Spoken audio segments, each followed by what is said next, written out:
David, these are tough times for systematic strategies. Why is that? You know, in recent years, it's been pretty tough times for many types of hedge fund strategy, not just systematic. I think the big background factor that people overlook is just the fact that with very low to zero interest rates, it's pretty tough to make money in the hedge fund game at the moment. When you combine that with the fact that quite a lot of these strategies have become crowded, more money has been squeezed into a narrower space, the returns and the return to risk ratio has deteriorated. Is there too much money in quant? Well, I think there tends to be too much money in everything periodically. Any business that succeeds and isn't a monopoly tends to get too much capital applied to it.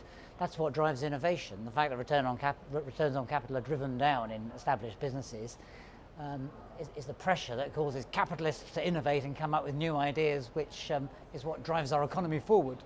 So if you combine the low interest rate environment and the pressure on returns with the fact that there's a lot of capital deployed and some crowding, does the hedge fund game need to be played differently? Well, I think it's evolving, like every other industry. You know, the fees have been coming down, the asset sizes have been increasing, a lot of firms are being pushed to the wall. You know, it is being driven to consolidate. Do you feel as though you're being pushed to the wall? No, I think we're in a relatively lucky position that we are, you know, a very well-established firm. We've done this for, well, in my case, I've done this for nearly 40 years. So I'm definitely not got my back to the wall, but I am absolutely driven to innovate and can't afford to be complacent. Anyone who's complacent in my business is waiting to have their head handed to them. So what are you doing to innovate? How are you playing the game differently? Well, we're doing all the things that we've done historically. We have always hired and trained a lot of scientists. We have always maintained, you know, very pretty sophisticated computing networks, building huge databases, and we continue to do that. The speed of computing and the fact that we've moved our computing into the cloud in the last 2 or 3 years has really enabled us to do a lot of things that we weren't able to do before. That's enabled us to leapfrog, you know, some other parties. So we're working now with much bigger portfolios, 7,000 stocks, global portfolios. We're working on, even though we're a relatively long-term trader, we use a high frequency of data for some things. For example, measuring changes in correlation, measuring the emergence of new factors. So we use short-term data even though we don't trade short-term. And this requires massive computation, large numbers of portfolios, large numbers of data points. Otherwise, it's just the same as any other field. In many ways, it's perhaps more like research into, you know, molecular biology, in the sense that we proceed very patiently, we share our research internally, but we don't publish it externally. Of course, we try and glean anything we can about what, you know, the best people in the rest of the world are doing, but unfortunately, they're very secretive. 7,000 stocks today versus how many years ago? Well, it was more like 1,000, 1,500 4 or 5 years ago. And not only are we tracking and trading a lot more stocks, but we are putting much more weight onto portfolios using those stocks. So a few years ago, we only had a small percentage on, you know, stock portfolios, and today, you know, a third to a half of our weighting in our trading strategies is on equities. And that's because you've shifted away from futures?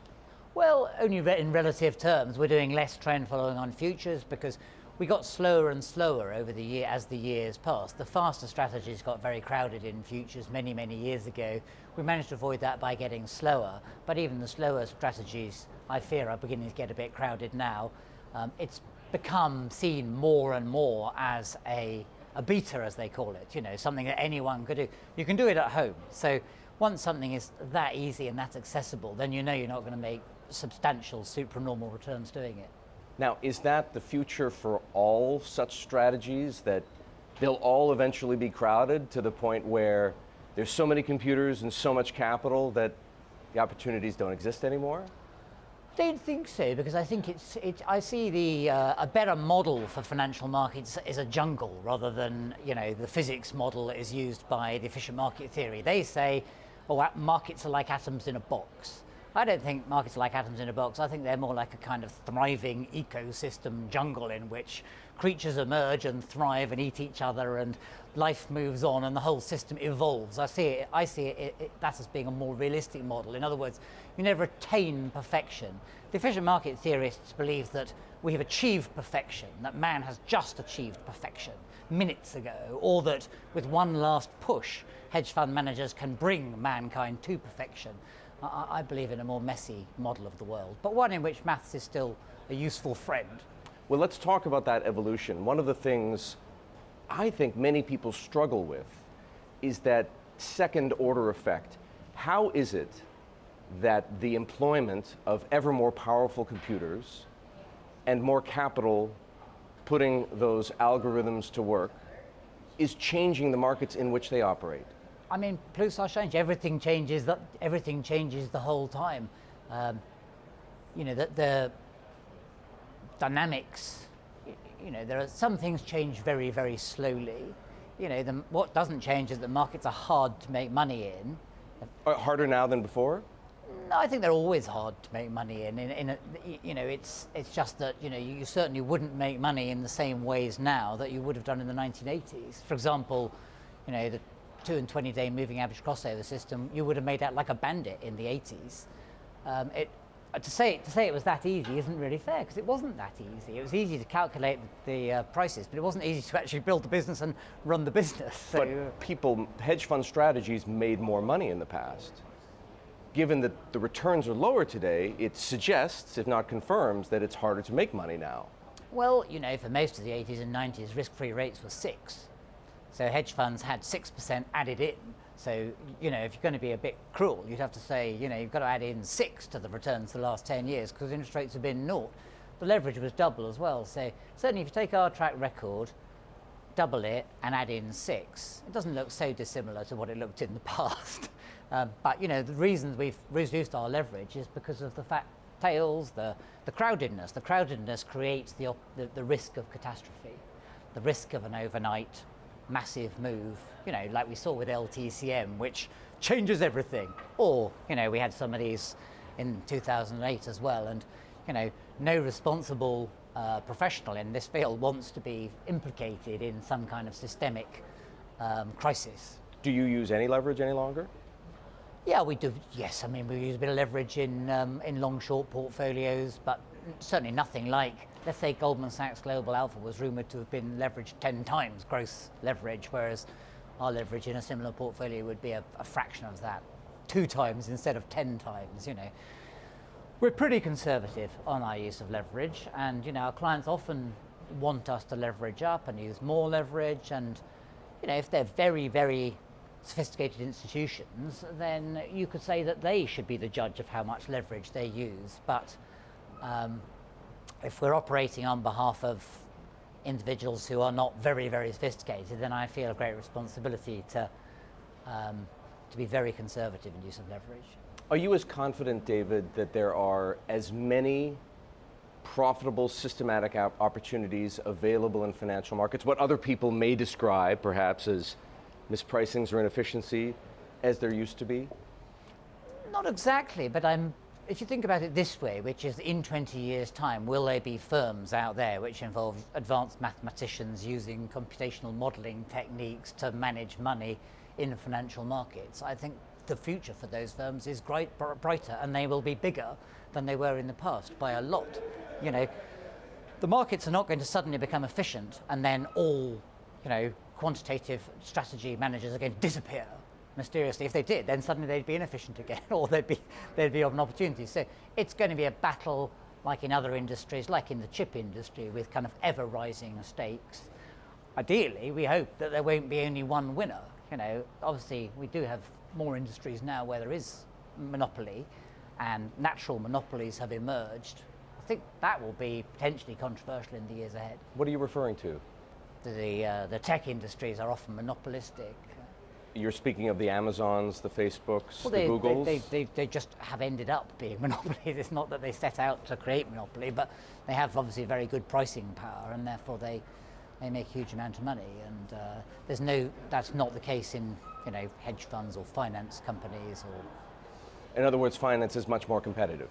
It's fiercely competitive, our business, which is what you're alluding to. You know, it is fiercely it is fiercely and relentlessly competitive, and I suppose we have to be grateful that it is. I mean, I sometimes wish all the competition would go away and just make it easy for us to make money, but in reality, the world wouldn't be a better place, and so the competition does make it pretty tough, but I think it's a stimulus to human progress. So you're searching for opportunities in a larger universe of stocks and less in the world of futures. Well, no, we're still doing very... I guess I'm just trying to understand better. If you're searching for opportunities in a larger universe of stocks, where else are you looking to find them? I'm still very excited by lots of the work we do in futures and in fundamental research. For example, we're doing a major project at the moment which has taken a lot of time into agricultural futures. Now that's a rather unlikely area. There's a slight limit to how much money can be disposed in agricultural futures, and some people might say, well, surely everything that's going to be done in the grains has already been done. But again, we're looking at very, very long-term strategies. We can't move those markets. We can't afford to move those markets. We can't afford to move in and out. With the scale of capital we're operating on, we have to be taking big long-term positions. But that doesn't mean that we can't use mathematical methods and time series modeling, and in the case of the grains, we have data going back 100-200 years, and the relationship between them and the relationship between them and other parts of the world, and we study the weather, for example, and were we to find strong evidence of changes in weather patterns and so on and so forth, that, for example, might easily form the basis of a trading system. I'm definitely not saying we have, but there are many people who believe that the weather is changing, and that if it is, then you should be able to find some trace in the data. So ag futures, the possibility of using weather, what else? Well, it's always been difficult using, government-produced statistics in countries. It's always been difficult because they're revised so often, and over long periods of time, what they mean changes. So, famously, I think the double-dip recession of 2009, the American government revised its statistics 9 years later, and it disappeared. So the thing that we all talk about on television, at one point in time, 9 years later, never happened. In 2013, the Bank of Japan revised, I think there were two estimates for Japanese growth. One was 0.4 and the other was 2.5. So one person said, one agency says the economy is growing anemically and is, at death's door, and the other one says it's thriving and doing very well. So you found an alternative, or Well, that's what stands in the way of using what you might call. A lot of people think that fundamental data is the thing that you should use to invest on. That is why there's so much talk about it on the news every day. You turn on, people are talking about you find it the estimates for this and that because they can't be trusted. It's an obvious thing to study, but the long-term time series of those estimates haven't really produced any successful trading systems for us. So it's difficult to be a, call it, global macro investor if what you're trying to rely, if what you that kind of base thing, your yeah. analysis on is government data. We recently did a very long-term study of the Purchasing Managers Index, which is something which has risen to prominence. I think Bloomberg bought it actually, so we wanted to know whether or not does it actually forecast the economy in such a way that you can provably make money by betting on, stock indices when the economy is supposed to be turning up and down and so on and so forth. We just didn't have enough data to prove anything. We weren't able, disappointingly, to put, a system into effect. But we spent perhaps 2 years and several £1 million to try and evaluate. And it was totally inconclusive. It was totally inconclusive. That's frustrating. So, yeah. But the value of something, if you do find something, its value could be hundreds of millions, So you make a few bets, some of them are going to fail. What you can't do is spend 2 million and then say, oh, well, we spent 2 million, so it has to work. And I think that does happen quite a lot in finance. What kinds of strategies are you employing in equities? In equities, we're employing a lot of event strategies. We're employing a lot of strategies to do with how companies are organized and governed, what we call organizational metric strategies. And we're employing our traditional technical strategies, but across a global universe of 7,000 stocks, and customized and tailored to trading in the stock universe. Just taking futures trend following systems and applying them to equities doesn't work at all, and that's a sort of graveyard of companies that have tried to do that. So I'm not under that illusion, but But there is some of our knowledge of how to trade momentum in futures that has been applicable to our global equity technical. This is still all systematic. Everything's systematic, yeah. Everything is systematic, though it is all governed by people. You know, I say this because sometimes people say, do you ever intervene or whatever? Well, I mean, it's not a question of intervening. I mean, me and my team we write a program and we run the program. We don't, you know, put hoods over our heads and sit in the dark while the program runs. If the program, you know, miscalculated something, we would, you know, we would do something. We are responsible for managing the money. That's what I'm saying. People are responsible for managing the money. Because we're trading 24 hours a day all over the world, the last thing any of us wants to do is actually go and take a trading decision.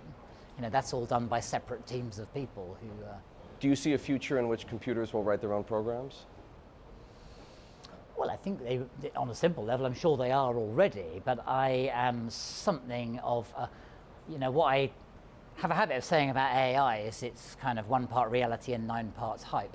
There's definitely, you know, some progress being made with deep learning algorithms by DeepMind winning at Go and in speech recognition, and so there are some exciting things being done with deep neural networks and powerful modern computers, but those don't constitute generalized intelligence of any sort, and you know, generalized human intelligence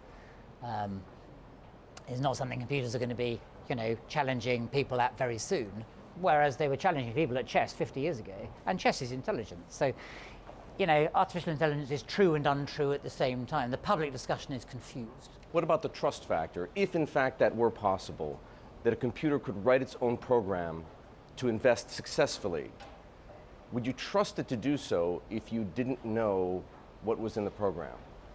Well, I am a pretty strong advocate of the fact that companies should not be able to abdicate responsibility. In other words, under the regulatory regime, they should have to nominate responsible managers. This is the case actually in all the regulatory jurisdictions in which we operate. There is now some form of concept of a person being held responsible. And in quantitative investing, the idea that, you know, in institutions that they might be able to say it was the computer what done it, as we say in England. It was the computer that did it. That screw up was the computer. They shouldn't be allowed to do that by regulators. I think it's very, very important that regulators you know, punish people who try to blame the computer. So in other words, the people running the computers always have to know what they're doing. It's not the computers that are crazy, it's the people who programmed them. David, you raised eyebrows a few months ago when you declared that trend following, a strategy that you'd employed very successfully for many years in the futures market, wasn't working as well as it had in the past. And you shifted your firm's approach to managing its capital as a result.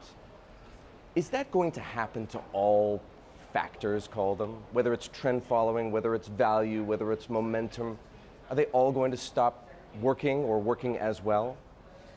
Well, like I said, if you don't change, if you don't innovate, then what you do will become less profitable.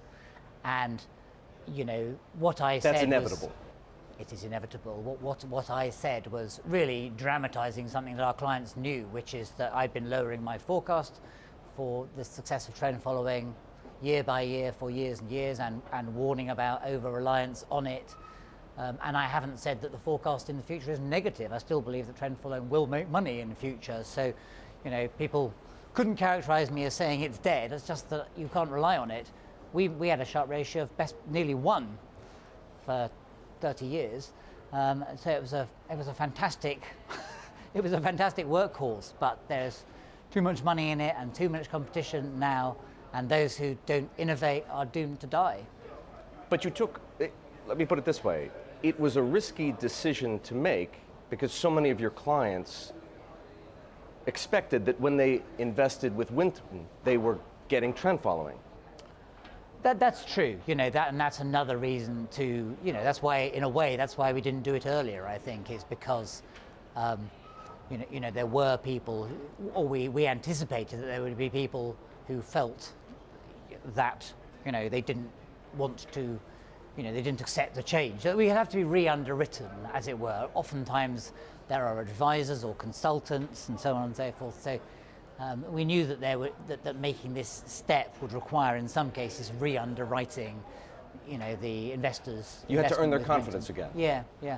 And we've been relatively successful at doing that. I'm pleased, but When you say relatively, you mean that you didn't lose as many assets as you anticipated? Exactly. We thought that really, by putting this in people's faces, quite a lot of people might decide that they'd hired us to do X and now we were doing Y. It's a nuanced argument that I'm trying to communicate, and as you know, the marketing and publicity world is not that great at nuance. If you can't say it in, a sentence and a half, then people aren't that interested. But we've been relatively successful at communicating this nuanced idea, and I think that that's because people might be skeptical about that.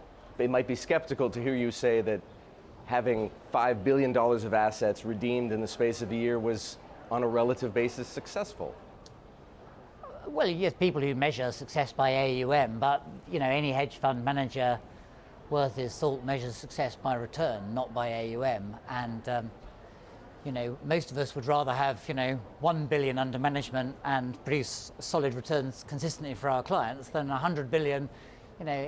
For hedge fund managers, ego is as important as money, I think, very often. Is this shift out of trend following delivering better returns already?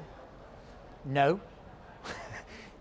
What the systems that we're moving into have the same properties as trend flow. In other words, they're unpredictable, they're statistical systems, we can't forecast when they're going to work. All that we can say is that we have the same reasons for believing in them, we have the same objective, mathematical, scientific grounds for believing that they will make money over the long term that we have for trend following. So there's no reason to believe that they would do worse, and some reason to believe that a diversified portfolio will do better. But we are, you don't measure the success of any money manager by how well it's doing in this month or last month or next month. And, anyone who's under that illusion is laboring, is riding for a fall, really. It's a very long-term game. If you pull out of Warren Buffett after it's been flat for 5 years, then you're the fool. Have the redemptions slowed or stopped? I think they have. Yeah. I think what caused some of the redemptions was us changing our terms. We changed the liquidity terms, for example. So some people, for some people it was a convenient point. Hedge fund portfolios have been under pressure in recent years, oftentimes in the US and elsewhere. Sometimes the fees are criticised. The returns from hedge funds have hardly shot the lights out. So it's not as though the hedge fund industry is completely booming. So some people have taken, the opportunity to redeem, I'm sure. What are the new terms now versus what the old terms were? Or we have a month's notice. There's much more on redemption, so it's much more standard. Whereas before we were definitely very, very liquid. Where, our funds now are less liquid. That's not true for all the managed accounts or all the accounts we advise for other investors, but our own funds have moved more into line with other hedge funds, having a longer notice period, so because they got more investments in small companies and so on and so forth. And what about fees? Any change there? The fees on those funds have moved to annual crystallization. We've always historically, as part of the sort of futures tradition, we've always charged quarterly performance fees, and now that's nearly all annual performance fees rather than quarterly performance fees. So we had reduced our management fee from 1 to 0.9 on most of our funds a couple of years ago. So, you might think, well, that's rather a pathetic reduction, but I felt there was a certain symbolism to it. Hedge funds are often reported as having, beyond 2 and 20, and we've been charging our funds 1 since 1998, not 2. On the management side, and what about the performance side? Actually, we've reduced from 1 and 20 to 0.9 and 16, now you mention it. So we reduced the performance fees as well, simply because our returns over the years have not been good enough to justify the fees that we've been charging. And so we made like I said before, a nuanced change, not a sort of massive reduction. We're not in crisis. We're not, we haven't lost most of our assets. We are in. You've described the hedge fund industry as being on something of a crash diet in the past. Does that remain the case? Yes, the returns are somewhat thin, aren't they? It's been sustained by very big rises in the stock market, and there's quite a lot of the hedge fund industry gets quite a lot of knock-on benefit from rises in the stock market. Actually, of course, we've lived through up until last year. We've lived through. Is it the biggest bull market in history? Definitely in dollar terms. So we've actually just been sitting through the biggest bull market in history. That has sustained the hedge fund industry, to some extent, just on the sort of spillover from that bull market. The beta. Yes, yeah, that has definitely helped to sustain the industry, hasn't it? But the quant firms, a number of quant firms, I won't name names because they're our competitors and I don't want to promote them, but a number of them have been very successful, and there's actually quite a fashion for for systematic quant. So the thing, slightly frustrating to me, the thing that we actually do is actually relatively in fashion. Who do you think of as your principal competitors? Well, I'd like to be seen in the ranks with the big US systematic quant firms like Rentec, Two Sigma, D, Shaw. Those are the competitors I aspire to have, and I think to some extent that is how we are seen. It's a very select group to be part of, and Winton, I think, does have a good reputation. There's some question as to whether or not Winton, having come from the trend following tradition, some question can they carry it across into equities? Do they have that broader ability and experience? And we're a smaller firm than those other firms, but I'm confident we can do something valuable for institutions. And the fact that we are exclusively focused on managing money for clients, as opposed to also managing our own money, is very attractive, I think, to a number of institutions. That's a positive point for Winton. You might have been making a reference to the Medallion Fund at Renaissance Technologies. David, have you ever had any success reverse engineering what Jim Simons is doing there? We certainly can't do it. People say, I say I know how he does it, and then people say, why don't you do it then? And I say, well, you know how Roger Federer plays tennis, so knowing how it's done isn't the same as, I don't of course know exactly how it's done. I could point out to you the fact that they have, nearly 20 years experience of cumulative scientific research, working as a large team. So, anyone who has any experience in the world of science, they understand how science proceeds in a cumulative fashion by, people having ideas and making incremental advances, and then other people building advances on top of that. What people can't understand is that in Renaissance, those incremental advances in the field of financial mathematics translate into money. They translate into money. People want to know, so what are they using? What piece of data? No, it doesn't work like that, my friends. They aren't using a piece of data or a magic number or anything like that. They have a large body of world-beating scientists who have carried out a research project and built a cumulative body of intellectual property which translates through their machine directly into profits. Does Winton's shift away from trend following in futures, not entirely, but partly away, mean that your returns will be, that your investments will be less exposed to market volatility and your returns will be less volatile over time? Not necessarily. We broadly control our volatility by setting the level of gearing. It's almost as simple as there being one number. In many of these strategies, there's a sort of what we sometimes call a volume knob, and we can just set that volume knob wherever we want. We can have 10% vol or 20% vol or 30% vol.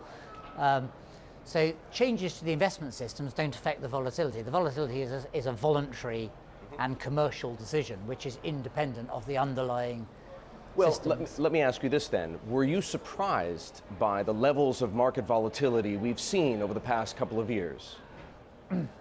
What, by it being low or high? I can't remember which one it was. Well, it was persistently low and then suddenly very high. No, not surprised at all. That was very like 2007. There was a very low, very, very long low period of volatility in late 2006, early 2007. Sure, and then we had the financial crisis. All the discussion was, what's going to happen? It feels like this, it's like an oppressive heat on a day in, the deep south kind of thing. And people thought a storm was coming, but they couldn't imagine what the storm was going to be. No one could fathom what the storm was going to be. But then the storm broke, and it turned out to be, Well, we then had volatility in 2016, and we certainly had volatility in 2018.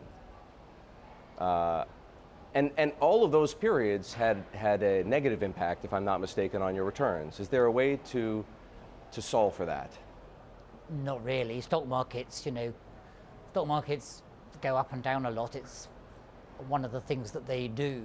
I doubt if the volatility was way highest ever in 1934, I think. 33, 34, that volatility has never been approached. The idea that the markets are getting more volatile is a silly idea, really, as usually arises because people don't log their charts. So because in nominal terms, the volatility in points, of course, is more volatile, but the volatility in points is an irrelevant concept. The volatility in percent is no higher.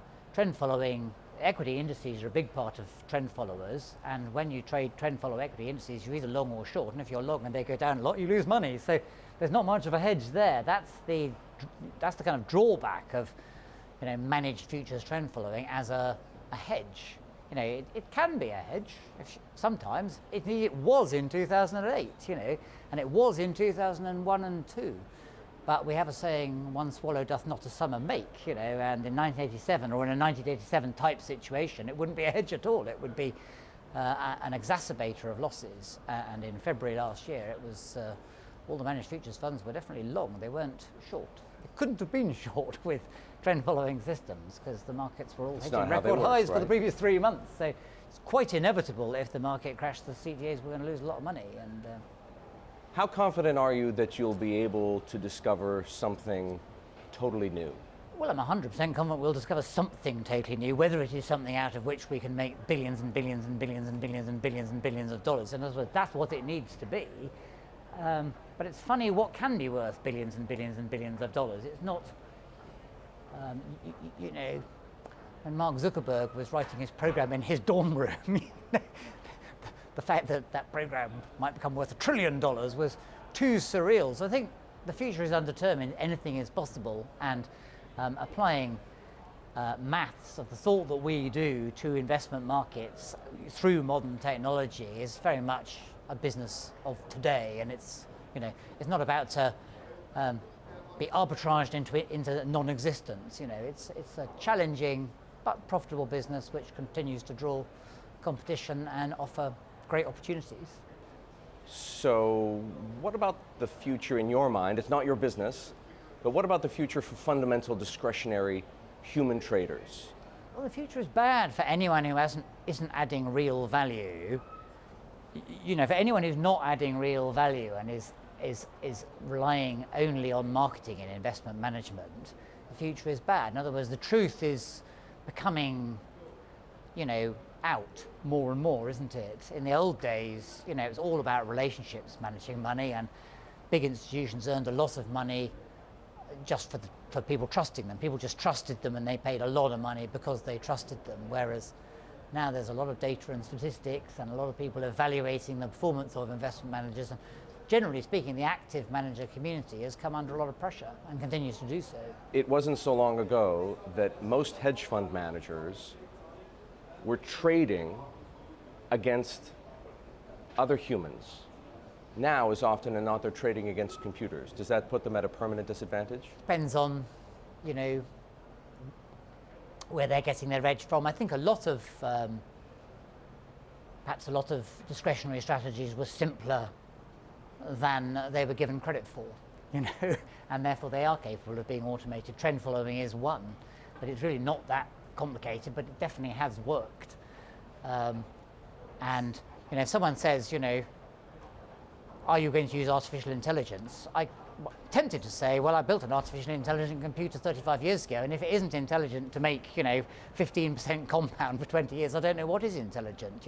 But the truth is that the algorithm that's done the money making for us is not very intelligent, because you didn't have to be very intelligent to make money. There's no chess grandmasters who have a track record like mine.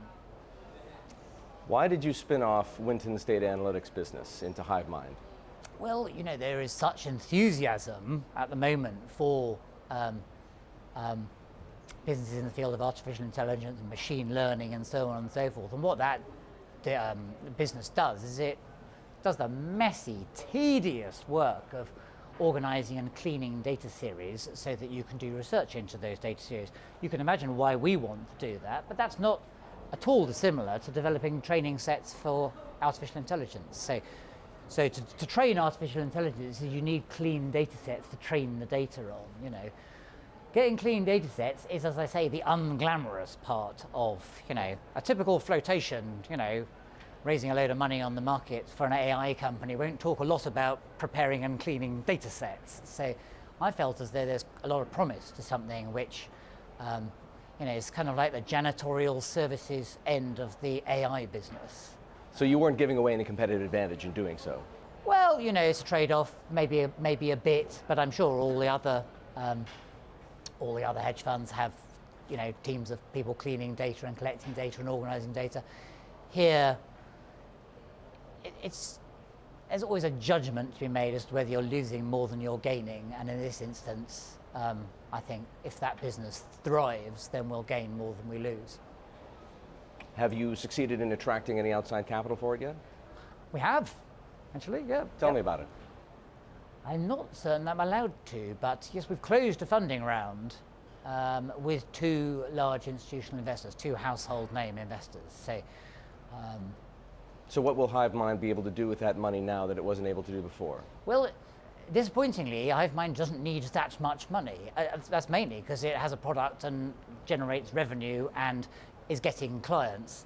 So it doesn't need a huge amount of money, and it doesn't really have the aspiration to try and do too much too quickly. It's a bit... So why raise money? Well, we raised a modest amount of money to speed up, you know, to speed up its expansion. So it will hire more data analysts and you know, open some more offices, have some representation in the US. But it's not a business that it's quite expert. We don't necessarily think we're going to miss first mover advantage. There's lots and lots of firms with lots of venture capital in the field of data science at the moment, and who claim to do things with data. But my view would be, do they cross the I's and dot the T's always? And I have a sort of Puritan attachment to suffering and detail. When you say it was a modest round, how much money did you raise?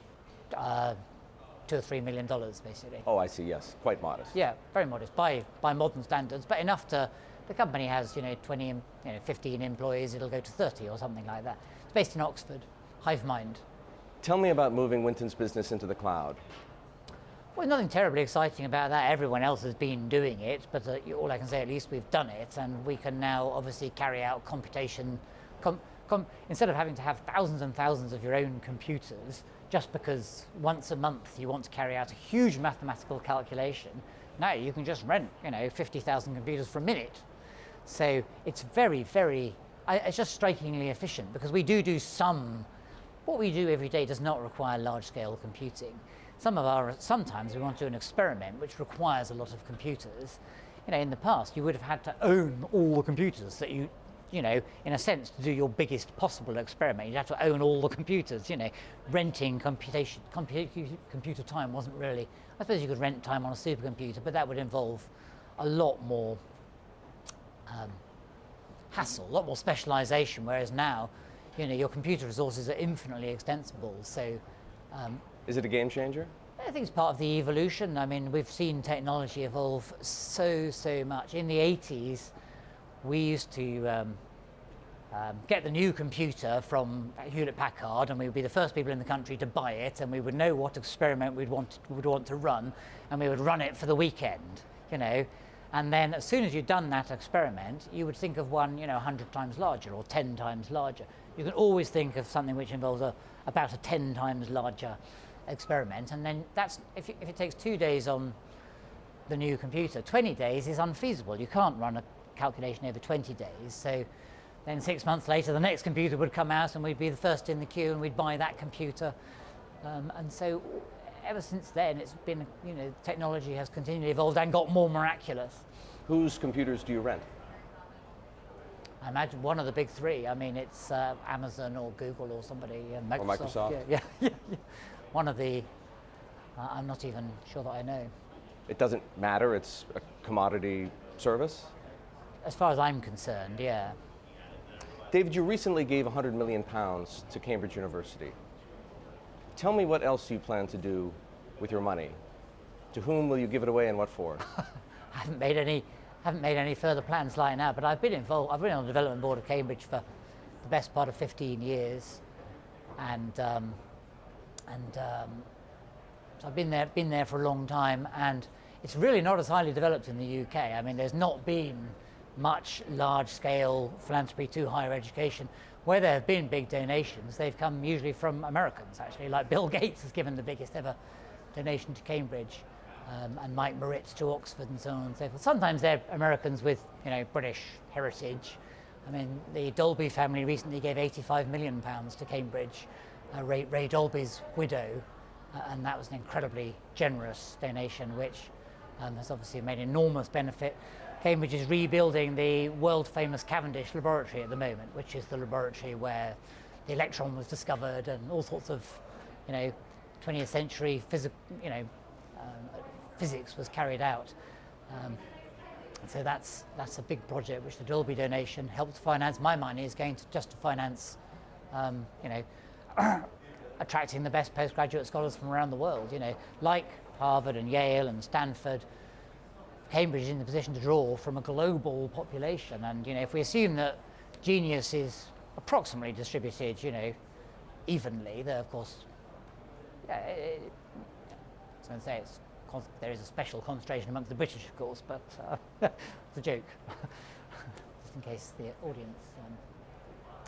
If you assume genius is distributed randomly, the opportunity to recruit from the globe from 7,500 billion people means that it's a pretty extraordinary opportunity to improve the stock of human capital at the genius end, and those people can make a big difference to the human race. People of exceptionally rare talent and ability, like Albert Einstein, who I'm here to celebrate this week. One last question for you. Tell me, why are you optimistic about the prospects for Winton? And do you think in the future people will look at your firm and say it's successful as it was in the past? Well, I'm optimistic because the conjunction of developments in technology and the methods that you can use, there's